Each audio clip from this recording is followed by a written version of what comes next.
So technology is one of those things where we all have this innate sense that it makes a difference in terms of student learning, but how exactly to use it varies depending on who you speak to. Each of us as educators has our belief about how the technology can make a difference for student learning. But recently, after attending a couple of conferences, I came across some research and some graphic models that helped me to better frame my understanding about what it is about technology and how we as educators need to be using it in order to be most effective at educating our students.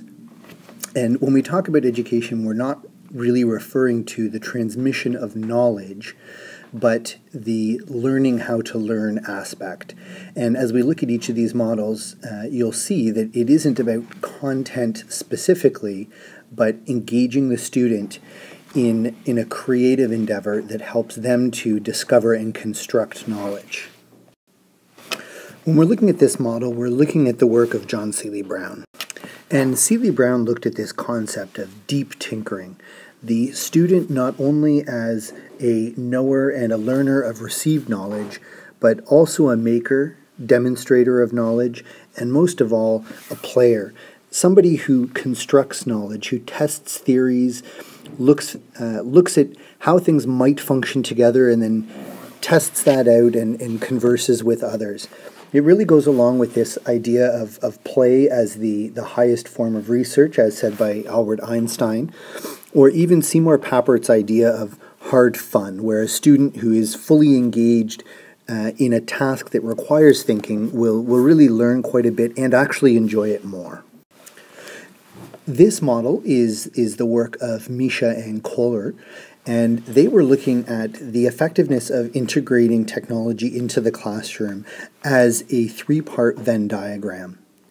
So often we use technology as the add-on at the end, or we take our students into the lab or hand them an iPad and say learn. And either of those models is not effective in terms of helping students to build their knowledge through the use of technology. If we are going to effectively integrate technology, it truly needs to be a third of the puzzle.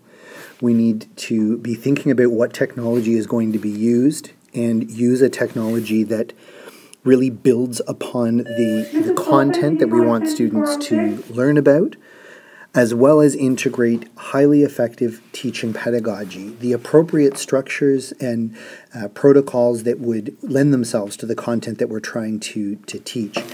We're trying to hit this sweet spot in the middle, where students are using the technology that is most appropriate for the content that they are trying to learn, as well as through a function that matches that same content or a teaching strategy that does so. Any imbalance in these will reduce the effectiveness of our teaching. For a full explanation of the TPAC model, you can see the research done by Kohler and Mishra in 2005. When we think about that content knowledge and strong teaching pedagogy that Kohler and Mishra were referring to, I came across this model by Rubem Quintadera, and it really focuses on the good teaching pedagogy that can be used to help students discover and build that knowledge that we hope that they'll gather from the curriculum. He looked at the last 200,000 years of learning and focused on the 5 different categories of tools that humans have been using to learn. And through that, we see things that really do influence student learning and things that we probably implicitly know. Most of all is the social nature of learning, that we do, in fact, need to talk to our peers and work things out, going back to that idea from John Seely Brown, that we need to play, but we also need to talk about that. Our learning needs to be mobile and integrated into as needed elements. We need to learn about things as they come up, and through visualization create models that demonstrate our understanding of the content that we're learning. Often we also choose to tell stories to get across our ideas, and that has been a very popular and effective method of learning for an extremely long time. Newer not only in our development as humans, but in particular in the educational classroom, is the idea of gaming and putting content into some sort of fun aspect, as Papert said, hard fun. Playing games that require the understanding of content knowledge allows us to test out theories in a low-risk environment, to see what the future might hold if we make different decisions in the present.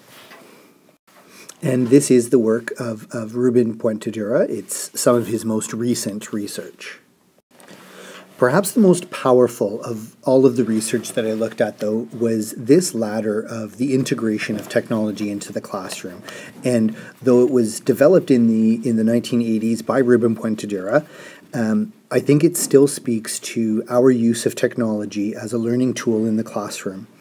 He, through a lot of research, not only in education but in business as well, noticed that the first and most basic way that we use technology is in a substitutive manner. We take a task that we have always done, such as the writing of an essay, and we use technology as a substitute for that, simply typing it on the computer.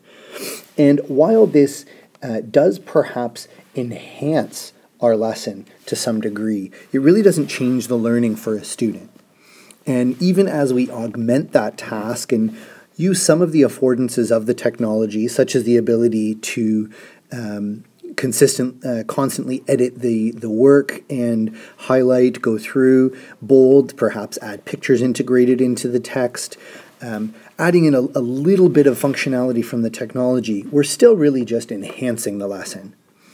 What we're looking to do, though, is move up this ladder and transform the lesson and focus on the affordances that the technology allows, and really choose a technology that specifically meets the content and pedagogy needs that we're trying to hit in our classroom, and ultimately to redefine the task. So rather than having a student, for example, write an essay, have them create a movie, a public service announcement where they advertise their concept and try and persuade others through the use of visual and oral media, and really focus on the affordances of the technology that they've chosen. That task could not be completed paper and pencil. It relies on the technology and builds on the specific tools that are given to us through that technology. One of the risks, of course, of moving to the redefinition level and relying on the technology in such a way is that if it does fail us, we need to be able to think on our feet. That ability to think on our feet and take a risk with the technology is an important part of the technological knowledge aspect of the TPAC model by Mishra and Kohler. As teachers, when we're considering the use of technology, rather than coming up with all of the yes buts, and we can come up with 1,001 yes buts that would cause us to not take a risk with the technology, instead we need to be thinking, why not? And what if I use technology? How might it change the learning for my students? How might simply having them better engaged in the task cause them to activate those centers of their brain that will help them to understand the content and play and work out through an inquiry model the learning that I'm trying to help them come to. The technology may fail, and that's a part of using technology. But through our use of the technology consistently, we, along with the students, will make mistakes and, of course, learn from that, as well as become better at using the technology in our classrooms. The information provided in this presentation is truly an oversimplification of all three bits of research and the resulting models. For more information on any of the three major models presented here, please see the websites listed above.